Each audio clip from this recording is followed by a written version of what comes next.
नमस्कार, मी डॉक्टर अर्चना थोरात. सध्या तरी महिला विधेयक लांबणीवर पडलेलं असलं तरी भावी काळामध्ये महिला विधेयक नक्कीच मांडलं जाईल. जनगणनेनंतर मतदारसंघांची पुनर्रचनाही होईल आणि 543 वरून ती संख्या मोठ्या प्रमाणात वाढण्याची शक्यता आहे.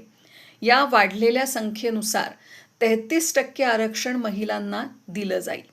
विधानसभा आणि लोकसभेमध्ये एखादी सफाई कामगार, एखादी गृहिणी, हॉस्पिटलमध्ये काम करणारी नर्स किंवा एखादी अभ्यासू पत्रकार, अभ्यासू प्राध्यापक किंवा सामाजिक कार्यकर्ती आमदार किंवा खासदारकीचं तिकीट मिळवू शकेल का, हा प्रश्न जर मी विचारला तर त्याचं उत्तर आपण सगळेच जण नाही असंच द्याल याची मला खात्री आहे. मग या जागा कुणाकडे जाणार आहेत?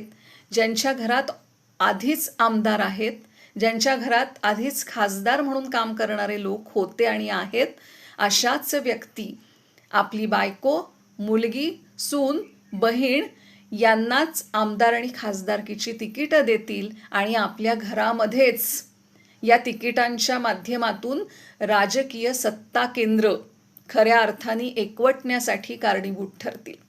आणि हे सगळं पाहिल्यानंतर मग नेमकं 33% आरक्षणाने कुणाचा फायदा झाला असा प्रश्न जर मी विचारला तर 33% आरक्षणाने आधीच राजकीय क्षेत्रामध्ये कार्यरत असणाऱ्या नेत्यांचाच जास्त फायदा होणार आहे. ही गोष्ट आपण कायम लक्षात ठेवली पाहिजे.